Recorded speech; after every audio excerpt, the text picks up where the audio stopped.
अंबाला लोकसभा चुनावों को लेकर आज पहला नामांकन हुआ। पहला नामांकन भाजपा प्रत्याशी बंतो कटारिया ने किया। इस दौरान हरियाणा के मुख्यमंत्री नायब सैनी, केंद्रीय मंत्री गजेंद्र शेखावत, कैबिनेट मंत्री कुंवरपाल गुर्जर, राज्य मंत्री असीम गोयल मौजूद रहे। नामांकन के दौरान गजेंद्र सिंह शेखावत ने मीडिया से बात करते हुए कहा कि आज वो बंतो कटारिया के नामांकन के लिए अंबाला पहुंचे हैं। भाजपा के पक्ष में माहौल है, इस बार 400 पार होगा। कांग्रेस की गारंटी पर केंद्रीय मंत्री ने कहा, जब इनकी सरकार थी तब तो इन्होंने कुछ किया नहीं, अब क्या करेंगे। वहीं पिछले 2 चरणों में कम वोटिंग के सवाल पर केंद्रीय मंत्री ने चिंता जाहिर की। नामित प्रत्याशी के रूप में श्रीमती बंतो कटारिया जी ने आज यहाँ अंबाला के डिप्टी कमिश्नर ऑफिस में नामांकन दाखिल किया है। माननीय मुख्यमंत्री जी, माननीय कंवरलाल जी, माननीय असीम गोयल जी की उपस्थिति में जो आज ये नॉमिनेशन फाइल किया है, मुझे पूरे देश भर में लगभग प्रवास करने का अवसर मिला है और मैं जिम्मेदारी के साथ में एक बात कह सकता हूं कि जिस तरह से एक बार फिर विकसित भारत के संकल्प को सिद्ध करने के लिए माननीय मोदी जी के नेतृत्व में तीसरी बार भारत में एनडीए की सरकार बने, भारतीय जनता पार्टी के नेतृत्व में सरकार बने, जनता ने उसको लेकर के मानस बनाया है और निश्चित ही भारतीय जनता पार्टी जिस लक्ष्य को लेकर के चली है उस लेंगे। हरियाणा के परिप्रेक्ष्य में मैं जिम्मेदारी के साथ में कह सकता हूं कि हम 10 विधानसभाओं में निश्चित रूप से विजयी होने वाले हैं। भारतीय जनता पार्टी का कमल खिलेगा, सर्वत्र खिलेगा और भारतीय जनता पार्टी 400 के पार जाकर के एक प्रचंड बहुमत की सरकार बनाएगी।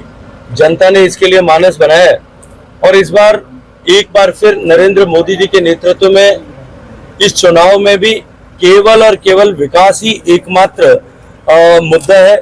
उस विकास के मुद्दे पर भी और देश विकसित हो सकता है, इस विश्वास के साथ में जनता माननीय नरेंद्र मोदी जी के नेतृत्व में सरकार बनाने के लिए आशीर्वाद देने वाली है। कांग्रेस 5 गारंटी की बात कर रही है, उसे किस तरह से देखते हैं कि मोदी की गारंटी को झूठ बताते हैं और कांग्रेस का कहना है कि उनकी गारंटी जो है देखिए, जिस पार्टी के 55 साल तक सत्ता में रहते हुए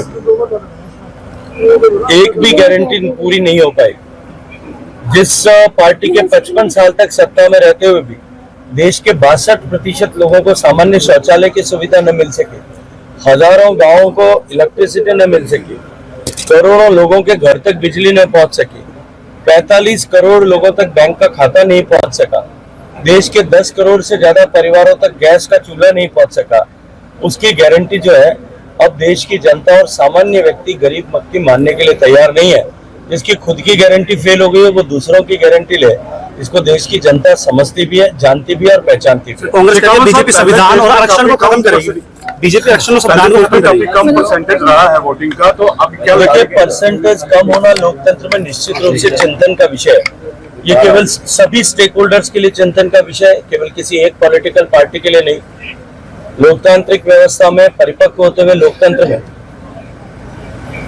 मतदान के प्रति रुझान बढ़े, इसके लिए सभी स्टेक होल्डर्स को, सारी पॉलिटिकल पार्टीज को, इलेक्शन कमीशन को और साथ ही साथ में चुनाव को आयोजन करने वाले सभी संस्थाओं को, रिटर्निंग ऑफिसर सहित सभी को इस विषय को संज्ञान में लेकर के इस विषय पर ध्यान देना चाहिए, ध्यान देना आवश्यक है और निश्चित रूप से हम सबको इसके लिए जन जागरण के लिए काम करना चाहिए।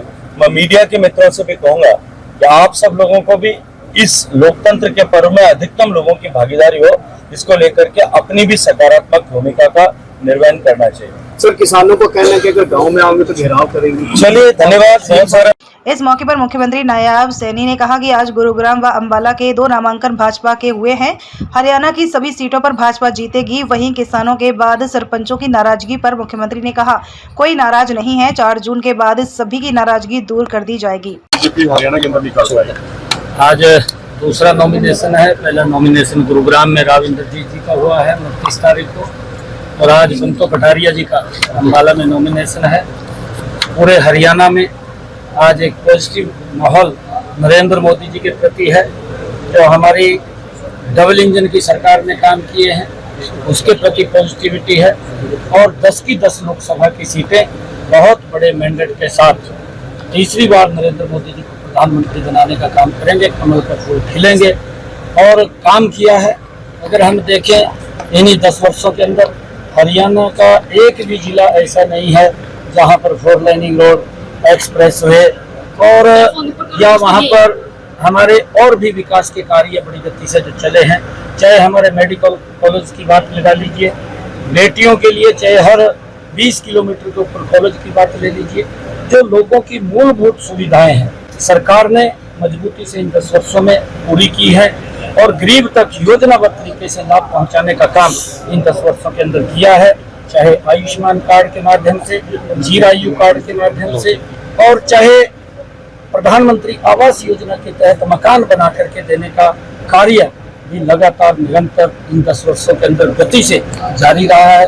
और इन सब बातों को लेकर के जो लोगों में एक पॉजिटिविटी का भाव है, उसको लेकर के वो आंकलन करते हैं कि कांग्रेस के समय के अंदर कितने कार्य हुए हैं और भारतीय जनता पार्टी नरेंद्र मोदी जी के समय में कितने कार्य हुए हैं। इस बात का लोग आंकलन करके आज लोग इस बात को मान रहे हैं, चाहे गांव के अंदर है चाहे नगर के अंदर है, कि इन 10 वर्षों के अंदर नरेंद्र मोदी जी के नेतृत्व के अंदर ईमानदारी से देश और प्रदेश को आगे बढ़ाने का काम किया है और 10 की 10 लोकसभा की सीटें बड़े मेहनत से। किसान का सरपंच भी कह रहे हैं कि विरोध करेंगे। सरपंच सार्थक बातचीत हो रही है। हमने कहा है जो भी आपकी ग्रीवेंस है उसको तुरंत 4 तारीख के बाद उसको दुरुस्त कर दिया जाएगा और सभी सरपंचों ने इस बात को मान करके मजबूती से भारतीय जनता दुष्यंत चौटाला के खिलाफ आपने जांच के आदेश दिए। दुष्यंत चौटाला के खिलाफ